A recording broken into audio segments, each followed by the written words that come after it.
real estate success behaviors. What made you the What multi-millionaire? long term versus short term? I think in every investment that you do in business, if you think long term, your success will be high. In property investing or investing in general, you have to identify there are things that are controllable and there are things that are uncontrollable.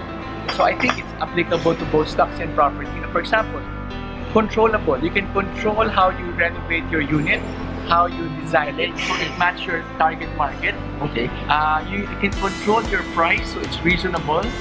Uncontrollable. You cannot control your market. You cannot control the behavior of your tenants. You cannot control the economy. You cannot control how much they are willing to pay for your unit.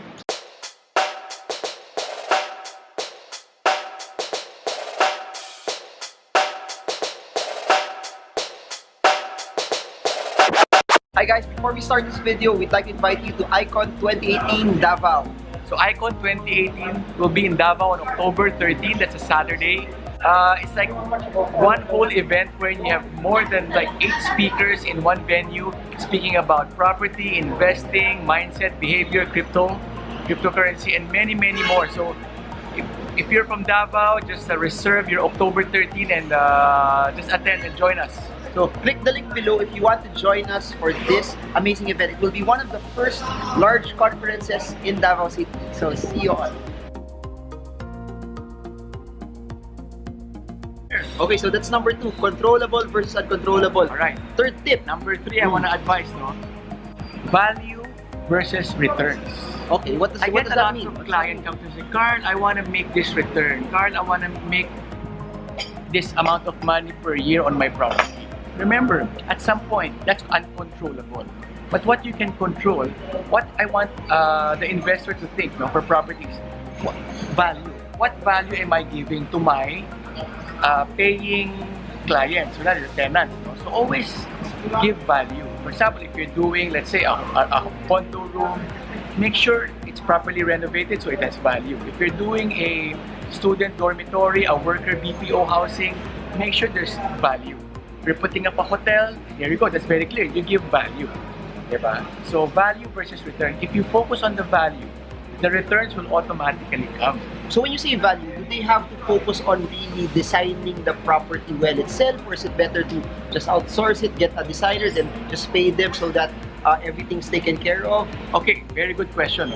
What does value mean? Value means it's something that is appreciated, acknowledged by your target market. For example, if your target market is an expat from a first world country, value for him may be a well-designed unit, nice curtains, nice table, nice bed sheets, and all.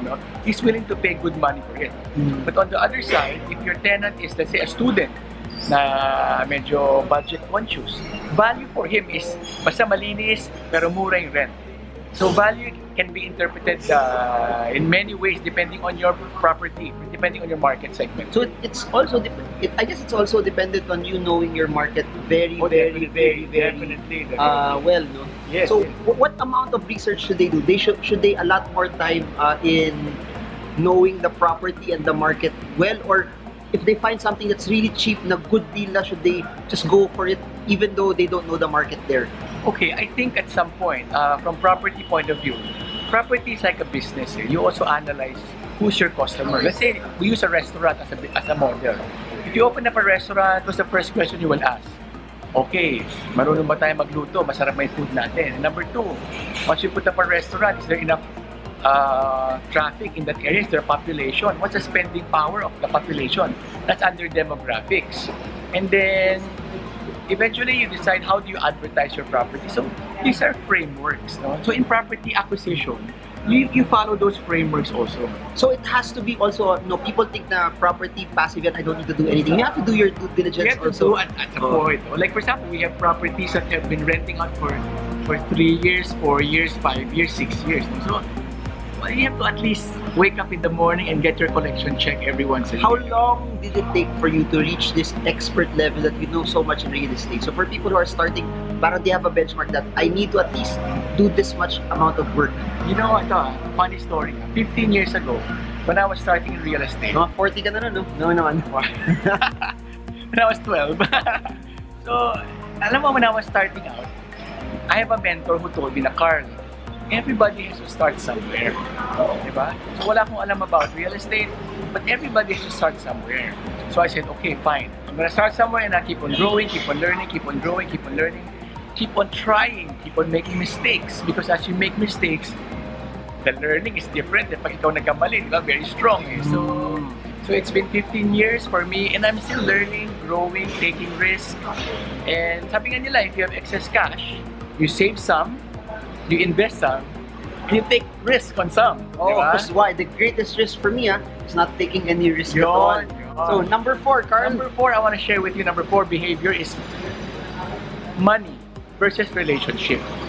So a lot of people, I guess, Marvin, we are trained to really give so much importance on money. Okay. You know why? I've seen people fight about money. Okay. I've seen people lose their sleep because of money. Okay. Minsan, you will see siblings fight, Over a nag-aaway. piece of land, tapos may hati na sa land nila. Sometimes nga, sa tagal ng away, yun you ask them, ano yung pinag-awayan nyo? They don't even remember na eh, di ba? Oh, okay. But sometimes it's just a matter of, kasi dinaya niya ako sa ganon, sa ganon. How much ka dinaya? 2,000. Imagine, our culture is somehow giving so much value on money. Na for 2,000, mag-aaway ka. Okay. Diba? For 200, mayu-YouTube ka because of diba? I mean, we really have to train ourselves. Ako, I get hot-headed also minsan, diba? But Okay. I really have to train myself na, okay, I'm being hot-headed. Okay, hinuli ako ng pulis. Magkano ba ito? Okay, 150. Well, I exchange 150 for my peace of mind. Baka ma-YouTube pa ako. Very good. So, money and relationship. How Meaning- how do you connect that to real estate?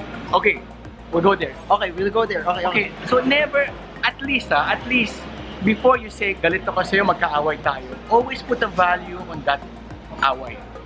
Did you fight over 1,000 pesos, 4,000, 5,000? At some point, hindi ka binayaran for the utang, for 2,000 pesos. That guy is probably, parang what do you call in English, it's down.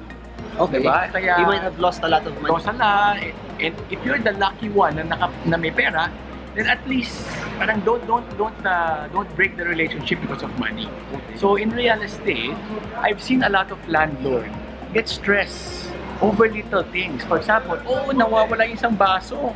I counted 6 baso, it's now 5. No, you have to pay for that baso. Or may gasgas yung floor. I want you to change the whole flooring.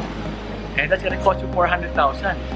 And I've also seen landlords became too strict with overseas tenants. Yun yung medyo I'm very sad about because I've seen landlords who said, I'm not gonna return your security deposit because the sofa is not good as new.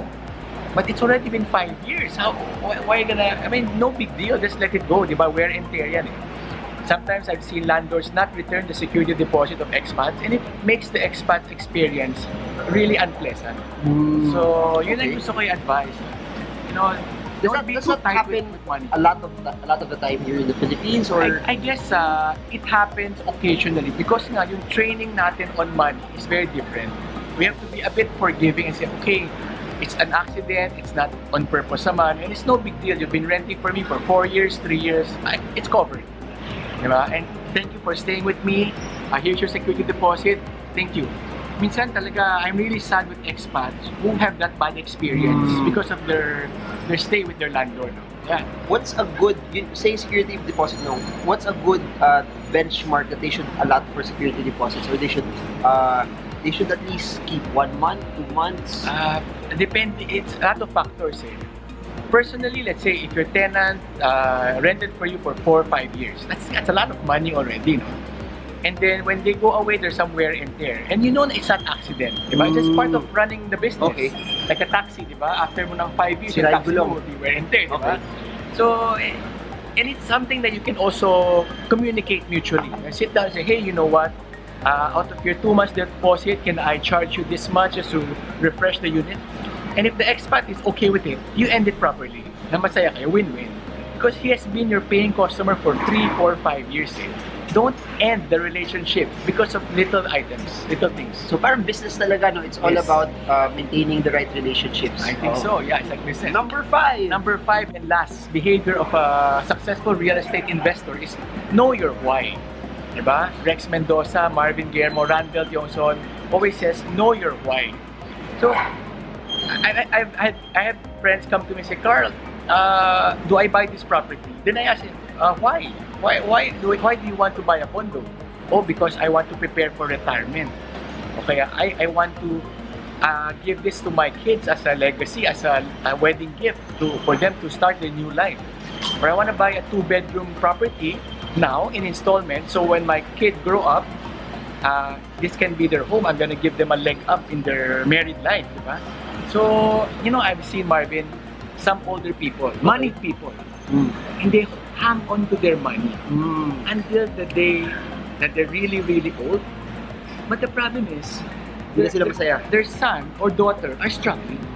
So, if let's say mag-pass on ka at 80 years old, your son and daughter is already 60 plus, then you give them the inheritance. Parang it's a bit late na in the game.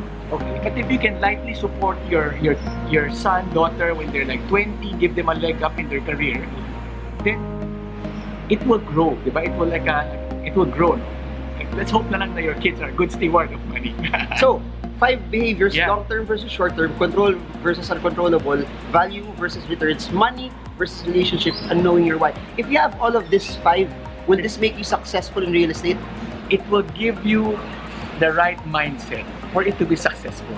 Yes. Kumbaga, you won't enter into high-risk investments. So Alright. know your why.